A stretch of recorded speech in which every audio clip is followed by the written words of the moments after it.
ویروس پاپیلومای انسانی و سلامت دهان. ویروس پاپیلومای انسانی یا همون HPV یکی از شایع‌ترین ویروس‌های منتقل شونده از طریق تماس جنسیه. هر فرد فعال از نظر جنسی در طول عمر خودش یک بار به اون مبتلا میشه. برخی از این ویروس‌ها کم خطر هستن و باعث زگیل‌های تناسلی میشن. این ویروس‌ها میتونن نواحی مختلفی از بدن از جمله دهان، گلو و دستگاه تناسلی رو درگیر کنن. در حالی که انواع پرخطر اون بدون علامت هستن و میتونن باعث بروز سرطان در دهانه رحم، ناحیه تناسلی، دهان و حلق بشن. رایج‌ترین راه انتقال این ویروس تماس جنسیه، از جمله روابط جنسی حفاظت نشده مثل تماس دهانی، واژینال یا مقعدی با فرد آلوده. تماس پوستی مستقیم با زگیل‌ها یا مخاط‌های آلوده هم یکی از راه‌های انتقال هستند. انتقال از راه سطوح آلوده، آب استخر و وسایل شخصی نادره و هنوز به اثبات نرسیده. اولین روش تشخیصی HPV دهانی مشاهده ضایعات دهانی، زگیل‌ها یا تغییرات بافتی توسط دندانپزشک یا متخصص گوش و حلق و بینی هستش. در موارد مشکوک نمونه برداری از ضایعه یا بیوپسی انجام میشه.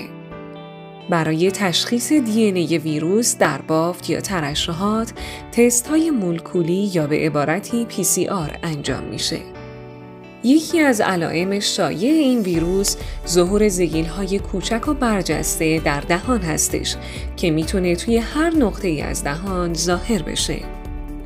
دسته دیگه ای از ضایعات دهانی، ضایعات سفید یا قرمز رنگ هستند که وجود این ضایعات در دهان میتونه نشونه ای از آلودگی به پاپیلوما باشه.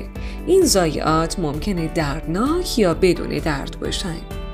تغییرات غیر طبیعی در بافت مخاطی دهان مثل ضخیم شدن یا زبر شدن بافت میتونه نشونه ای از آلودگی به این ویروس باشه. انواع پرخطر این ویروس میتونن منجر به بروز سرطان در ناحیه حلق بشن.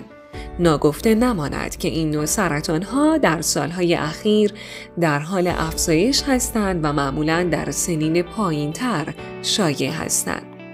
یکی از سرطان‌های شایع در زنان به ویژه در افراد دارای فعالیت جنسی زیاد، سرطان دهانه رحم هستش که باعث ایجاد درد در ناحیه و ترشحات غیر طبیعی میشه. در سرطان حلق و گلو درد و سرفه‌های مزمنی وجود داره که بهبود پیدا نمی‌کنن. همچنین علائم دیگه‌ای وجود داره مثل دشواری در بلع، توده در گردن، تغییر صدا یا درد در گوش. در سرطان دهانه رحم، خونریزی غیر طبیعی واژینال، خونریزی بین دوره‌های قاعدگی یا پس از قاعدگی‌های سنگین‌تر یا طولانی‌تر از حد معمول، ترشحات غیرعادی واژن، درد لگن یا کمر علائمی هستند که باید بهشون توجه بشه. واکسن‌هایی مثل گارداسیل 4، گارداسیل 9 و واکسن ایرانی پاپیلوگارد در برابر انواع مختلفی از HPV ایمنی ایجاد می‌کنند. با رعایت بهداشت جنسی و استفاده از وسایل محافظتی، پرهیز از روابط پرخطر و چند شریکی، این واکسن‌ها مؤثر واقع میشن. البته که معاینات منظم و انجام ویزیت‌های روتین پزشکی و دندانپزشکی برای بررسی ضایعات مشکوک لازمه. آگاهی رسانی و آموزش عمومی درباره HPV، روش‌های انتقال و اهمیت واکسیناسیون بسیار مؤثره.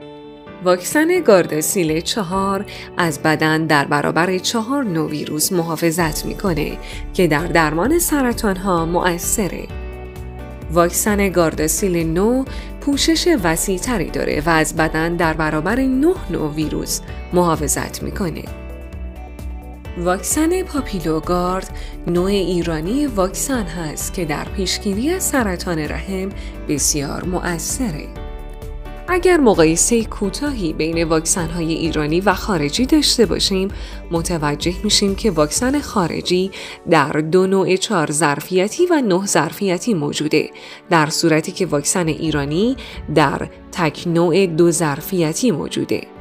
و قیمت واکسن‌های خارجی 3 تا 5 برابر واکسن ایرانی هست. بهترین زمان برای شروع واکسیناسیون قبل از شروع روابط جنسیه.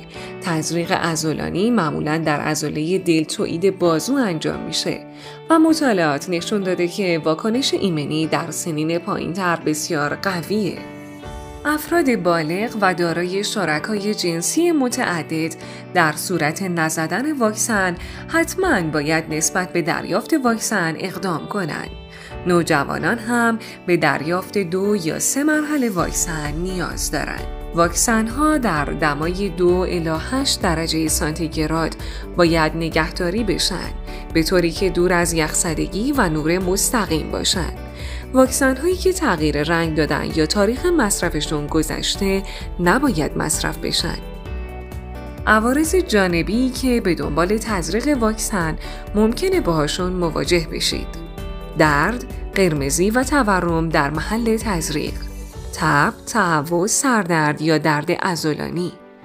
البته لازم به ذکره که واکسن گارداسیل 9 در برخی موارد عوارض بیشتری ایجاد میکنه. تهیه شده در بخش سلامت دهان و دندان پزشکی اجتماعی.